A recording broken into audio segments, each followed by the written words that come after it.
اعوذ باللہ من الشیطان الرجیم بسم اللہ الرحمن الرحیم الحمد للہ رب العالمین والصلاة والسلام علی سیدنا و مولانا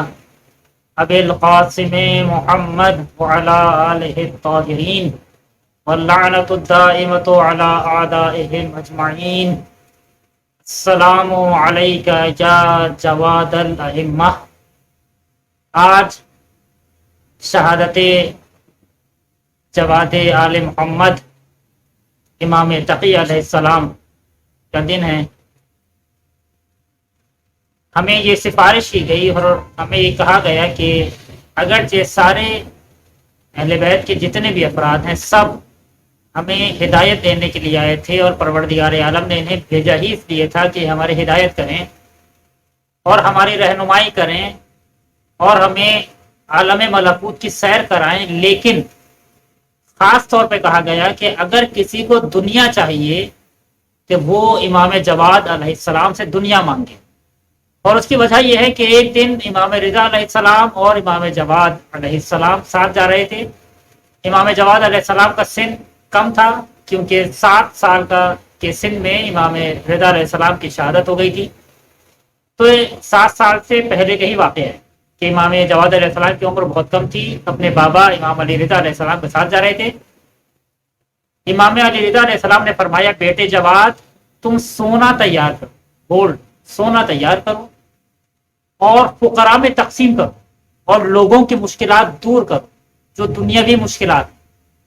جو دنیا کی مشکلات۔ تو علماء فرماتے ہیں کہ جو نصیحت امام رضا علیہ السلام نے اپنی عمر میں امام جواد علیہ السلام کو کی تھی، وہ آج تک اس نصیحت پر عمل کر رہے ہیں۔ اور آج بھی اگر کسی کو دنیا چاہیے تو امام رضا علیہ السلام کو امام جواد علیہ السلام کو امام رضا علیہ السلام کا یا امام زہرا سلام اللہ علیہ کا واسطہ دے اور ان سے دنیا مانگے کہ مولا مجھے دنیا چاہیے، میری دنیا کی یہ مشکلات ہیں، آپ میری دنیا کی ان مشکلات کو دور کر دیں، میں قرض دار ہوں، میرا قرض ادا کر دیں، مجھے مال و دولت چاہیے ہے، میرے آقا میرے مولا مجھے مال و دولت دیں۔ اور خود امام جواد علیہ السلام سے مانگے کہ مولا مجھے آپ سے چاہیے۔ اگرچہ یہ ہدایت دینے کے لیے آئے تھے، لیکن امام رضا علیہ السلام کے حکم پر اور سفارش پر خاص طور پر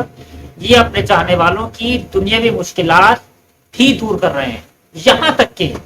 اتنا متوجہ ہیں یہ ہماری اس دنیاوی مشکلات کی طرف۔ میں یہ نہیں کہہ رہا کہ اخروی مشکلات کی طرف متوجہ نہیں ہے اور یہ ہماری ہدایت نہیں کرتے، وہ تو کرتے ہی ہیں۔ اس کے ساتھ ساتھ خاص طور پر امام جواد علیہ السلام ہمارے دنیا کی مشکلات کی طرف بہت زیادہ متوجہ ہیں۔ ایک شخص ہے جو قم سے امام جواد علیہ السلام سے ملنے کے لیے جا رہا تھا، اس نے سوچا کہ جب میں امام جواد علیہ السلام کے پاس جاؤں گا تو میں امام جواد علیہ السلام سے تبرکن کچھ مانگوں گا، میں کہوں گا کہ مولا اپنا کوئی پیراہن، کوئی کپڑا، کوئی لباس مجھے تبرکن دے دیجئے، میں گھر لے کر جاؤں اور جب اسے دیکھوں تو مجھے آپ یاد آ جائیں۔ تو یہ سوچ کر وہ امام جواد علیہ السلام کے پاس گیا، امام سے ملا، لیکن وہاں پر رش بہت تھا، لوگ بہت زیادہ تھے، تو اس نے سوچا کہ میں امام جواد علیہ السلام سے مانگ نہیں سکتا، شرم آئی اور ذہن میں یہ خیال رہ گیا اور یہ خیال اس کی زبان پر نہیں آیا، وہ واپس چلا گیا۔ یہاں تک کہ وہ ابھی کچھ ہی دور گیا تھا کہ ایک شخص آیا، اس کے ہاتھ میں کچھ تھا، اس نے آواز لگائی کہ قم سے وہ جو شخص آیا تھا وہ کون ہے؟ اس نے کہا کہ میں ہوں۔ اس نے وہ جو لباس تھا، جو کچھ تھا، اس شخص کے ہاتھ میں دیا اور کہا کہ دیکھو یہ امام جواد علیہ السلام نے، امام تقی علیہ السلام نے تمہارے لیے بھیجا ہے۔ اب اس نے کھول کے دیکھا تو جو سوچا تھا کہ میں امام سے امام کا لباس مانگوں گا، وہ لباس اس کے اندر تھا، اور امام علیہ السلام نے جو اس کے ذہن میں چل رہا تھا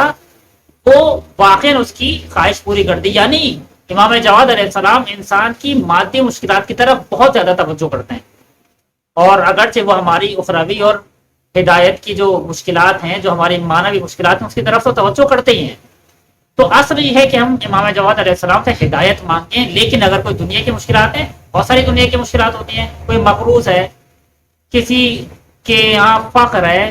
غربت ہے، مال چاہیے، دولت چاہیے، کوئی دنیا کا کوئی مقام چاہیے، تو امام جواد علیہ السلام سے کہیں کہ مولا مجھے وہ چاہیے۔ ہمارے استاد کہتے ہیں، یہ میں ان لوگوں سے کہہ رہا ہوں کہ جو لوگ ذکر اہل بیت کرتے ہیں، کہ اگر ذکر اہل بیت کے بعد آپ حضرات کو پیسہ چاہیے تو یہ پیسہ بھی امام سے مانگیں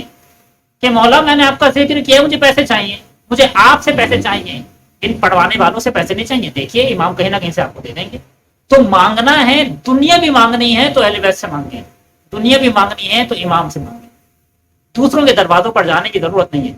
ایک بات یہ عرض کرنا چاہتا، دوسری بات حرز جواد علیہ السلام کی۔ ایک ہم حرز پہنتے ہیں، حرز جواد،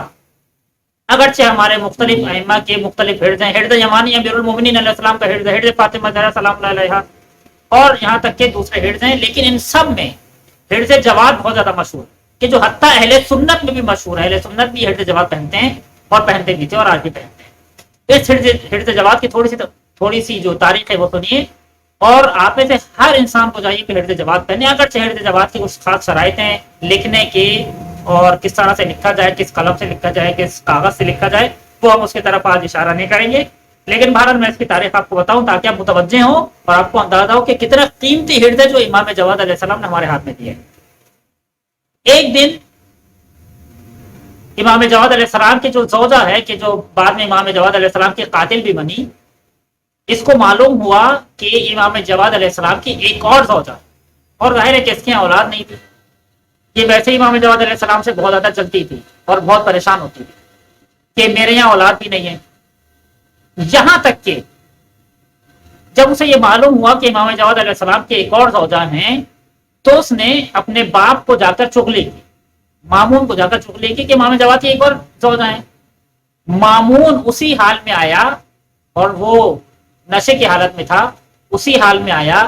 امام جواد علیہ السلام پر بہت حملہ کیا، تلوار سے حملہ کیا، یہاں تک کہ جب اسے یقین ہو گیا کہ امام جواد علیہ السلام اب اس دنیا میں نہیں رہے اور شہید ہو گئے، تو وہ اپنا کام کر کے چلا گیا۔ واپس گئے تو اس کو بہت افسوس ہوا کہ میں نے یہ کیا کیا، اور سب کو یقین ہو گیا کہ امام جواد علیہ السلام شہید ہو چکے ہیں۔ پھر اس نے اپنے غلام کو بھیجا جس کا نام تھا یاسر، کہ یاسر جاؤ امام جواد علیہ السلام کو دیکھو اور لوگوں میں اعلان کر دو کہ تجہیز و تکفین ہے اور امام جواد علیہ السلام کو جنازہ اٹھے گا۔ لیکن اب جو یاسر نے آ کر دیکھا تو کیا دیکھا کہ امام جواد علیہ السلام زندہ ہیں، اور ان کو حتیٰ خراش بھی نہیں آئی۔ اس نے جا کر مامون کو بتایا کہ تم تو کہہ رہا تھا کہ امام شہید ہو گئے، جبکہ امام تو زندہ ہے۔ اب جو اس نے جا کر دیکھا تو دیکھا واقعی امام زندہ ہے۔ اس نے امام کو بلایا اور دیکھا کہ واقعی کوئی خراش نہیں ہے، یہاں تک کہ اس نے بہانہ کیا کہ مولا مجھے آپ کا پیران چاہیے تبرک کے لیے۔ وہ دیکھنا چاہ رہا تھا کہ میں نے جو زخم مارے تھے امام کے اوپر، جو تلوار چلائی، اس کا نشان بھی ہے یا نہیں ہے۔ اس نے امام کا پیراہن اتروایا، اور اس عالم میں اس نے دیکھا کہ امام کے اوپر حتیٰ خراش بھی نہیں ہے۔ پھر امام نے اسے بتایا کہ اے مامون، تو مجھے نقصان پہنچانا چاہتا تھا، میرے پاس ایک حرز ہے، جب تک میں وہ حرز پہنا ہوا ہوں مجھ پر تیری تلواریں اثر انداز نہیں ہو سکتی۔ تو آپ سب سے یہ کہہ رہا ہوں کہ حالات اچھے نہیں ہیں، جو حالات پاکستان کے ہیں، جو حالات دنیا بھر کے ہیں، ہم سب کی پہلی ذمہ داری ہے کہ اپنی جان بچائیں۔ شہادت کی ہم سب کو تمنا ہے، لیکن یہ نہیں کہ گلی کوچوں میں چلے جائیں آؤ ہمیں شہید کرو، نہیں، ہمیں زندہ رہنا ہے، اپنی ذمہ داریاں ادا کرنی ہے۔ ہاں، انجام ہمیں شہادت چاہیے پروردگار عالم سے۔ تو حرز جواد پہنے، اپنی زندگی کو بچائیں، اہل بیت کی زندگی، اپنی زندگیاں اہل بیت کی راہ میں اپنی زندگیاں صرف کریں، ان کے راستے میں اپنی زندگیوں کو خرچ کر دیں، ان کی خدمت کریں، اور ان سے کہیں گے مولا میں ساری زندگی لگا دوں گا، جتنی بھی زندگی آپ دیں گے، جتنے سال آپ مجھے زندہ رکھیں گے، جتنی زندگی دیں گے میں زندہ رہوں گا مولا، ساری زندگی آپ کی خدمت کرتا رہوں گا، لیکن انجام مجھے شہادت چاہیے۔ والسلام علیکم ورحمۃ اللہ وبرکاتہ۔